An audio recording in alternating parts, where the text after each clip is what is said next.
हालांकि ट्रंप के रेकलेस फैसलों की वजह से स्टॉक मार्केट में आज पहले जबरदस्त गिरावट हुई, फिर वो ऊपर बढ़ना शुरू हुआ, रिकवरी हुई, लेकिन फिर भी रेड लाइन पर बंद हुआ है।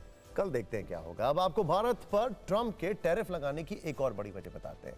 ट्रंप असल में भारत से इस बात से चिढ़ हुए हैं कि रूस और ईरान से भारत की इतनी मजबूत दोस्ती क्यों है।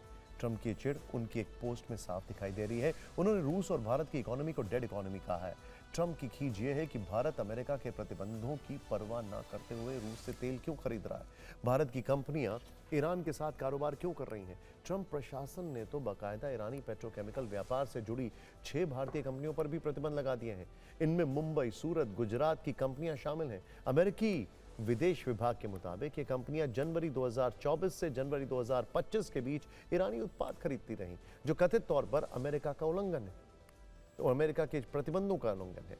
अब उनकी सोच और इस फैसले पर आप क्या कहेंगे? निश्चित ही कहेंगे कि उन्हें वैचारिक मरम्मत की सख्त जरूरत है। वैसे आपको बता दें कि भारत ने अब तक सधी हुई प्रतिक्रिया ही दी है, कोई एग्रेशन नहीं दिखाया, लेकिन रूस और ईरान ने ट्रंप के खिलाफ तलवारें निकाली हैं।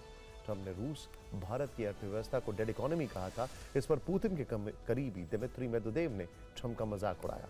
उन्होंने एक बयान दिया, वॉकिंग डेड जैसे शो सिर्फ मनोरंजन नहीं होते और अमेरिका को डेड हैंड से सावधान रहना चाहिए। डेड हैंड कोल्ड वॉर के जमाने का रूस का ऑटोमेटिक न्यूक्लियर रिटेलिएशन सिस्टम है, यानी अगर रूस पर परमाणु हमला होता है तो डेड हैंड सिस्टम अपने आप ही दुश्मन देश पर परमाणु मिसाइल लॉन्च कर देगा।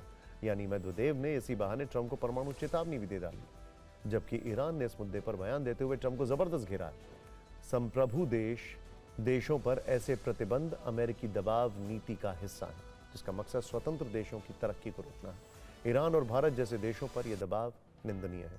ईरान ने इसके साथ ही अमेरिका के इस रवैये को आधुनिक आर्थिक साम्राज्यवाद बताया। ग्लोबल साउथ को मिलकर इसका मुकाबला करने की अपील की है। इंटरेस्टिंग बात यह है कि रशिया में अभी भी अमेरिका के ट्रक्स चल रहे हैं और बेचे जा रहे हैं। रशिया के वेपन्स में अभी भी अमेरिका के पार्ट्स मिल रहे हैं। क्या कर रहे हैं उस पर ट्रंप? वैसे ट्रंप के लिए एक बुरी खबर, वो भले ही पाकिस्तान की पीठ सहला रहे हो, पाकिस्तान में तेल की नदियां बहाना चाहते हो, लेकिन सच यह है कि वहां पानी वाली नदियां भारत की मर्जी और बड़प्पन से बहेंगी। भारत ने तेल वाली चाल के सामने पानी वाली शक्ति दिखाई है। ट्रंप और चापलूस पाकिस्तान को यह पता होना चाहिए कि पानी के आगे तेल की ताकत कुछ भी नहीं होती है। भारत ने 4 दशकों की देरी के बाद सावलकोट पावर प्रोजेक्ट का निर्माण जल्द शुरू करने का फैसला किया है।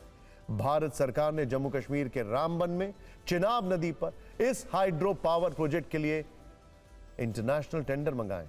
1856 मेगावाट पावर प्रोजेक्ट के लिए ऑनलाइन बिड जमा करने की अंतिम तारीख 10 सितंबर निर्धारित की गई है।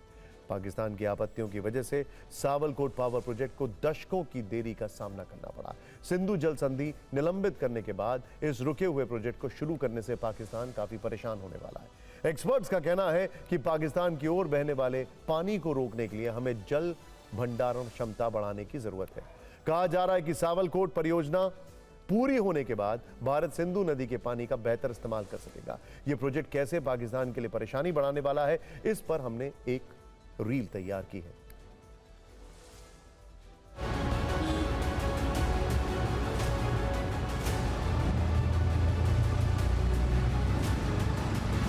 भारत का मत एकदम स्पष्ट है, पानी और खून भी एक साथ नहीं बह सकता। पाकिस्तान को नुकसान बहुत जबरदस्त है, बिकॉज पाकिस्तान का टोटल, जैसे हम लोग डिस्कस कर रहे हैं, चेनाब का total dependency of irrigation agriculture is on Chenab का पानी। अब वो चेनाब का पानी जब उसको नहीं मिलेगा, पर जब चाहिए तब नहीं मिलेगा, तो नुकसान तो बहुत होगा। ये 1800 से ज़्यादा मेगावाट का प्रोजेक्ट होगा पूरा होने पर। ये कश्मीर में घाटी में और जम्मू में इसकी बिजली से काफ़ी उद्योगीकरण या ग्रामीण विद्युतीकरण वगैरह में फ़ायदा होगा।